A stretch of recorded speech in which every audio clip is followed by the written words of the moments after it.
Masa lalu dan masa depan akan selalu berpengaruh dalam kehidupan manusia.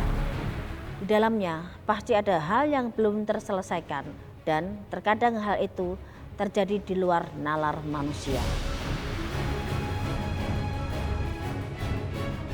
Saya Mbak Yu akan mencoba membaca segala cerita yang tersembunyi melalui mata batin.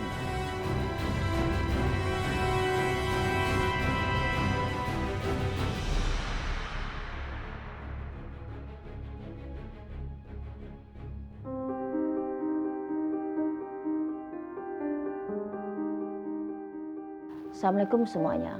Hari ini saya menuju ke daerah Cipete. Saya akan bertemu dengan seseorang yang fenomenal, yang luar biasa. Siapakah beliau? Ikuti bersama Mbak Yudi menembus nalar. Halo, Assalamualaikum. Assalamualaikum. Ya. Wah, Mas Tukul, Assalamualaikum. Waalaikumsalam warahmatullahi. Ini loh kok liatin motornya bagus banget Mas Tukul. Sehat Mas Tukul? Mbak Ayu, matur sembah nuwun Mbak Ayu, makasih loh ya. Saya ada kesempatan sini Mas, luar biasa Mas Tukul. Saya Tetap senang sehat.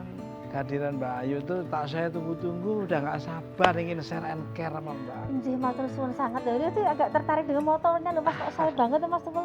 Penggemar Mas motor gede? Ya ini dulu sejarah saya sama almarhum dulu belinya sampai diliatin buku tabungan terus duitnya habis kayak gitu. Pantesan energinya Mbak Susi ada di sini untuk kekuatan love-nya, cintanya itu buat Mbak Susi, buat Mas Tukul. Iya. Banyak cerita, banyak momen ya Mas. Iya. Begitu inginnya Mbak Susi untuk memberikan suatu hal yang indah buat Mas Tukul, buat kenang-kenangan. Iya. Luar biasa, itulah cinta ya Mas. Iya, keren. Luar biasa ya. Iya. Kok Mbak Ayu kok ngerti semuanya ya?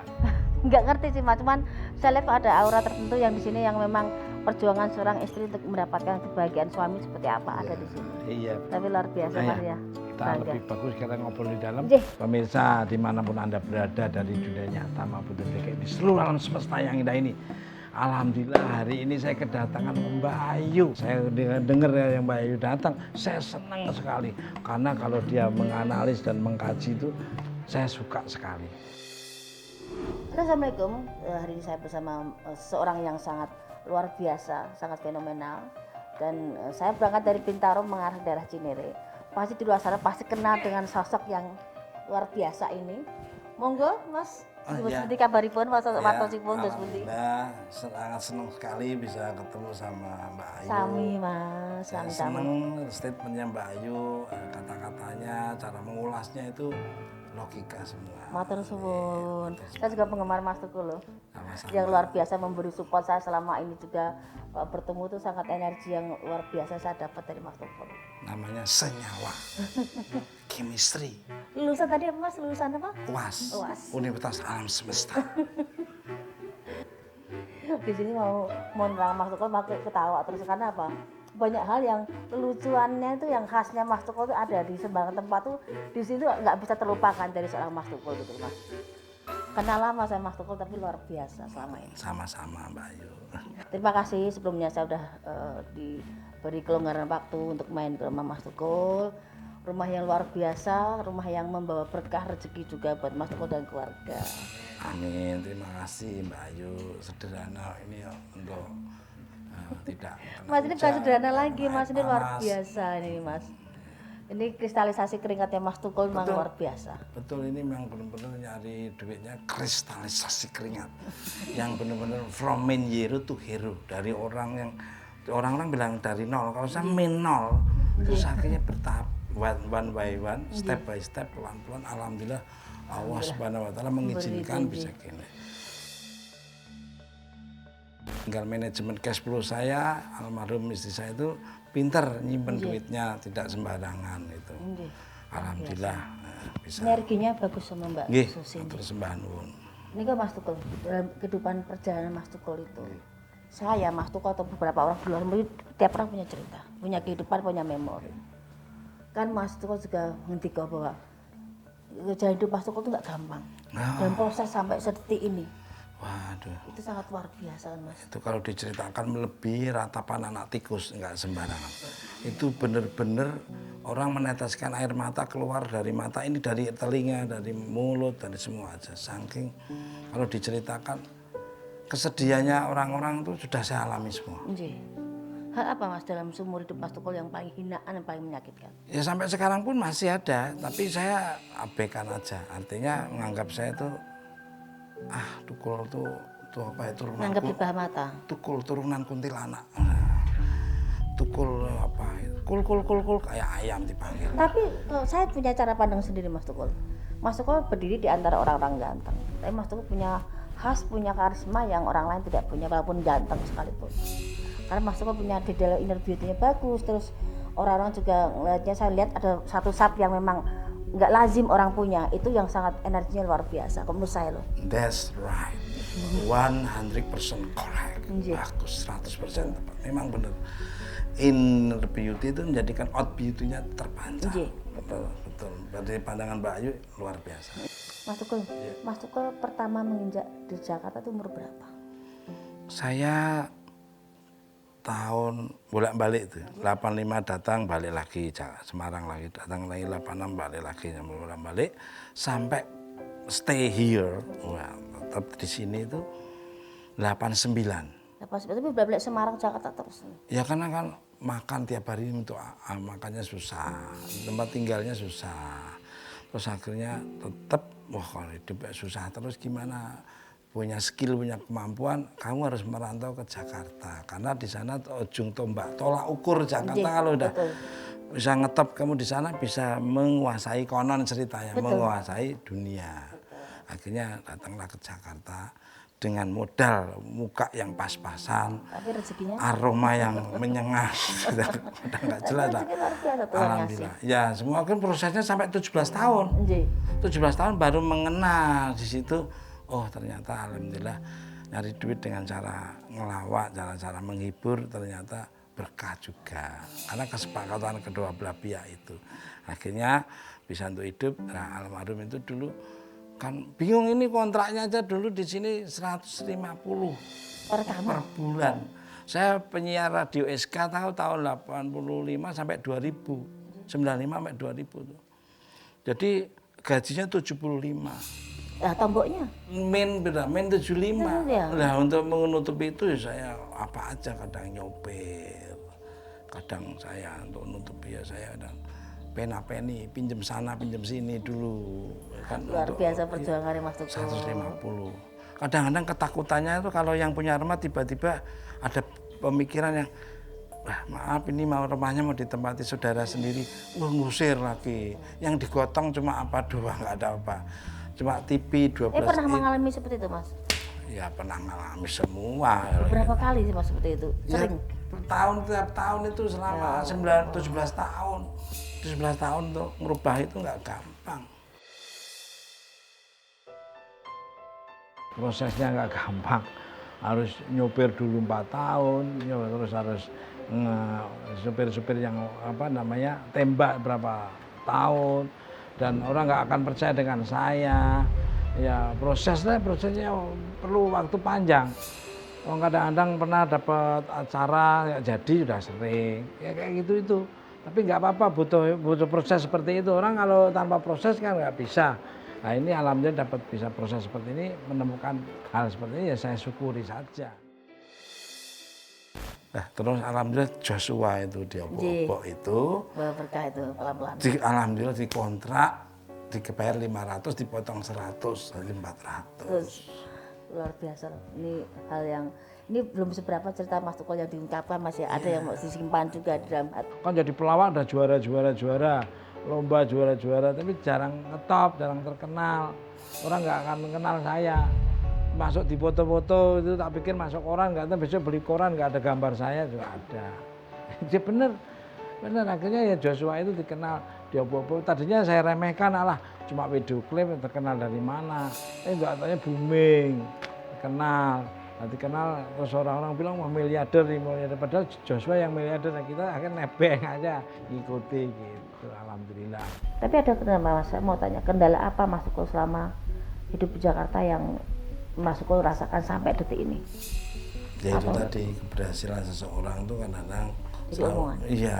Dari kecurigaan? Jadi mau ini diomongin, mau ini diomongin ya, tapi tak ambil positifnya, artinya ya udah itu berdampingan sama kita lah, itu keseimbangan alam kita.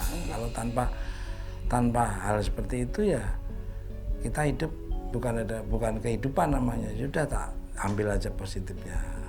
Dalam hidup kita kan masih kita benar dipersalahkan, kita salah diinjak lebih tapi kadang kita melihat satu hal tidak benar itu kadang malah justru dibenarkan seakan dia nomor satu. Betul. Gitu. Nah, itu aku setuju. Kita saat derma uring itu kadang gitu. Sampai sekarang pun masih ada kayak gitu, Mbak.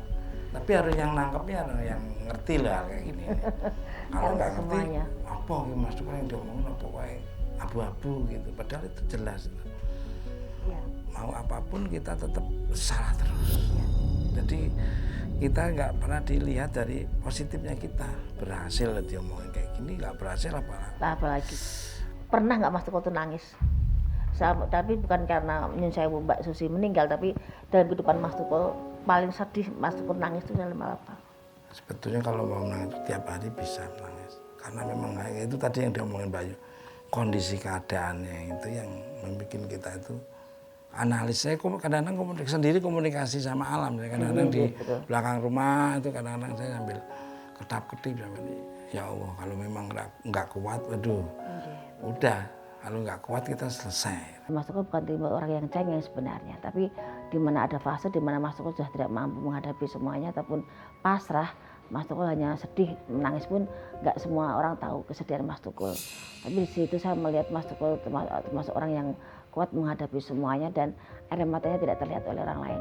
Di luar beliau bisa ketawa-ketawa, bisa bercanda dan bikin orang itu tertawa, tapi ada hati di mana dia juga merasa sakit dan merasa ada penyesalan, juga ada perasaan yang tidak nyaman, tapi beliau sangat pintar tidak memperlihatkan suasana hatinya karena bagi Mas Tukul menghibur itu akan lebih bermakna daripada mengeluarkan kesedihannya.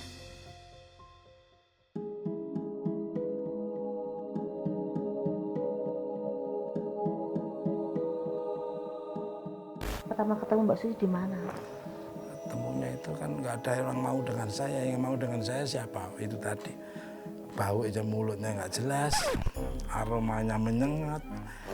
Kalau nggak tahu namanya apa, yang bukan yang zaman sekarang itu, yang dulu tuh dia bukan yang mau tepung itu loh, kayak tepung di buku itu loh, itu harus di setengah berapa menit dilepas itu masih hebat tuh. Nah bawa itu sampai sekarang aku masih pakai, tak suruh nyimpen didit khusus didit ini. Dari beberapa wanita hanya Mbak Susi yang bertahan dengan apa adanya. Aku aja masih inget kata-kata orang nolak saya tapi halus. I'm sorry my love but I don't forget you me because you first love for me.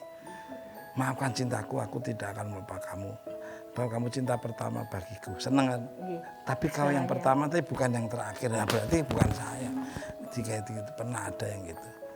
Ada yang sudah baik, tiba-tiba, loh kamu kan dulu katanya sayang, senang masa. Itu dulu, sekarang enggak.